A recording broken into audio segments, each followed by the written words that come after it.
Hi, welcome to Dino Dragon Games, and I'm your host, Dino Dragon. Today we're making a pretty spookier creature than the last time. One is like it comes to the scale to love 1 to 20.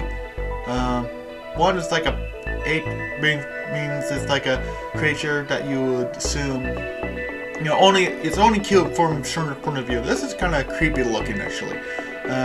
Something based on a dream I had, and also Star Wars with the Minocs, which are the creatures that live in space. We see in the Empire Strikes Back, there's inside the space whale or something, the space worm that nearly ate the Millennium Falcon. That's kind of what I based on it. So it's kind of bat-like, a bit like pterodactyl, a bit of Minoc, a bit of Jawless fish actually. Imagine I'm trying to sync up this creature. What I would do is do things like hang out on the cliffs, rocks, or trees, and snag any large animals and just kind of take a chunk out of them and get off. And they would do that with their talons and claws, and that would do. Here I'm making the box model as always, and also making the feet. The feet is more inspired by the feet of the woodpecker, kind of like 2 front toes that's facing forward and 2 back sides in the back, and uses those main toes to allow it to clean on the sides of the rocks and stuff from in kind of multiple direction. Here am I making the head of this thing, or the neck rather, plus the head. Here I'm making the mouth, which is basically just a donut, as it's a jawless animal. And one of the things I would do here, or which I did for the wings, is to take a cube, flatten it out, and extrude straight around the ring to make it more like a thing. Instead, I went into sculpt mode and just kind of pull out stuff with the straw, the snake hook tools to make the winged membranes. Alright, that's it works, but I managed to get something that I'm happy with. But I can do a little bit more cleaner job by just making the wing membranes with the poly build tools instead of the sculpt tools. So that's my mistake, but it works.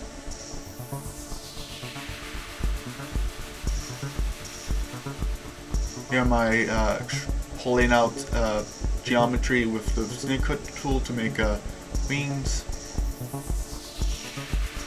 This will be hard to reach. I apologize next episode, but I should be able to do it. It won't be too hard. Let's just have a lot of fringy. So that, am I making up sculpting up more of the detail of the mouth, and also here am I making the eyes and nose.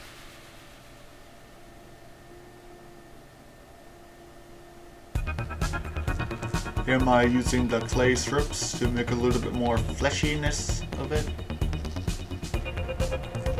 using the snake tool and the smooth tool.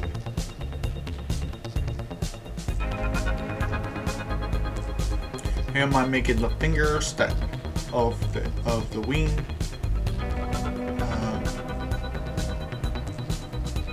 This will be the other sets of claws that allow you to climb onto edges and stuff, like birds, squirrels and stuff, so that's good.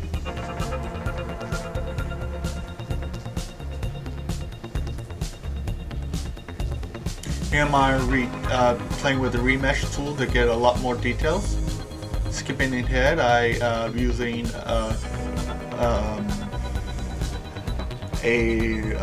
using the alpha brushes to doing that. I just got myself some kind of a hairy brush.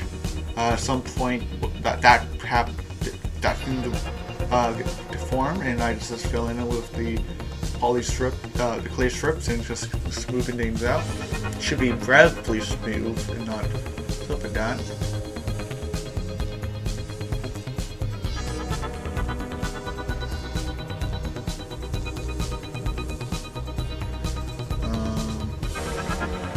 Now I'm just getting other sort of alpha brush, which it can be any black and white image, but the best. So I get myself some. Again, the alpha brushes I used before are just the displacement maps of some other poly textures. This is like a moss that I just got from CCO textures.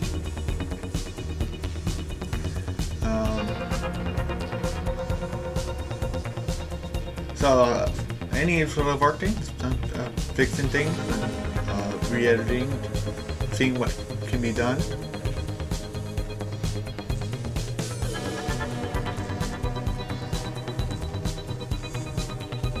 The camera decided that doesn't look quite good, so I'm now using a different brush.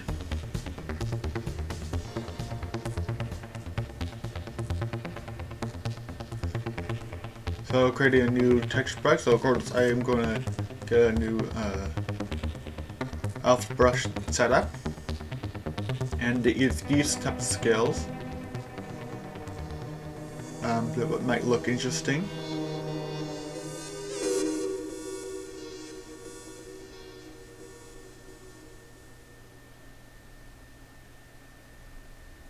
Now I'm putting it on the neck.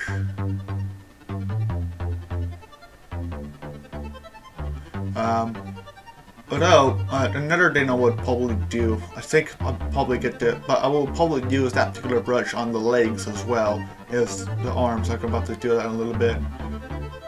Here it's changing the strokes type, so now it's attached, so I can have better control of which direction and how large something is.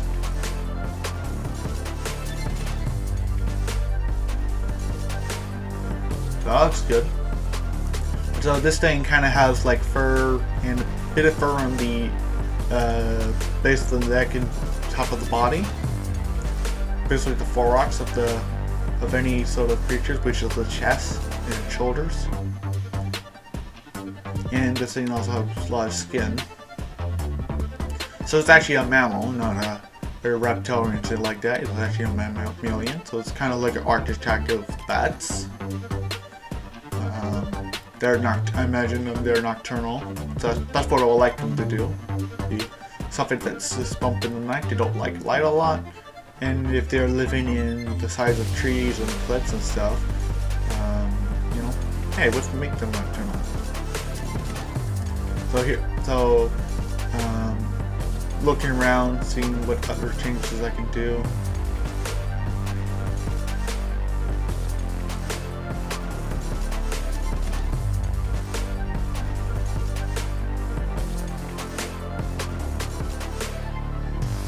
Alright, so here am I applying that same alpha brush onto the arms to give it a little bit more variation and detail.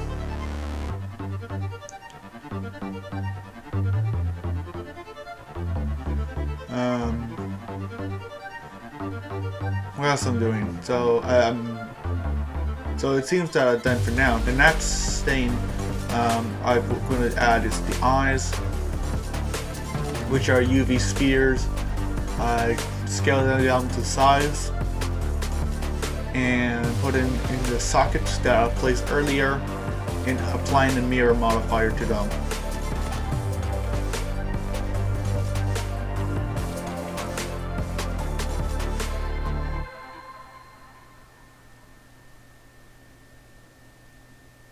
So Here I'm putting the eyeball into the socket, as it were.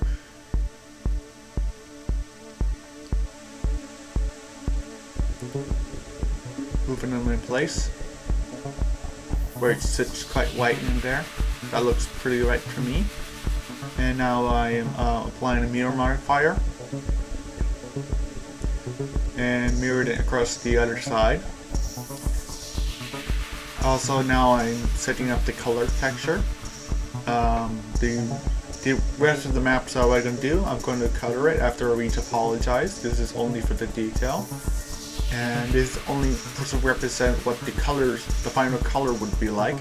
This is not to be the final color. So it turns out while I was coloring it, putting the color on the eye, and now putting the color on the body, picking a good color, a nice brown color. It looks like clay right now, but we will work on it more. One of the things I'm not quite good at right now is making them realistic instead of like clay figures, but as I get working on more, this is only my second major project for this YouTube.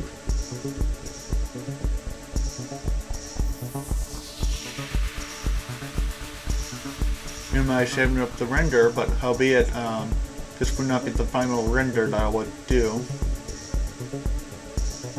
And I'm about to render it right now. At first I put it on Eevee, so it's like that, looks pretty boring. Then I switched the rendering mode to Eevee to Cycles, which is a ray tracer. This gives a better realistic calculated lighting because it's a ray tracing.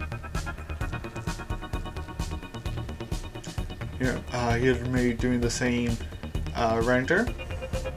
Of course, I'm not happy with that render, and more importantly, I'm not super happy with the sculpt. So I decided to go back into the sculpt mode and add some more detail. So I take that same moss diffuse text map and use it to add a little bit more variation to the skin and also on the rings. So I'm making more detail on the ring membranes and on the arms and other parts, so it doesn't look super flat.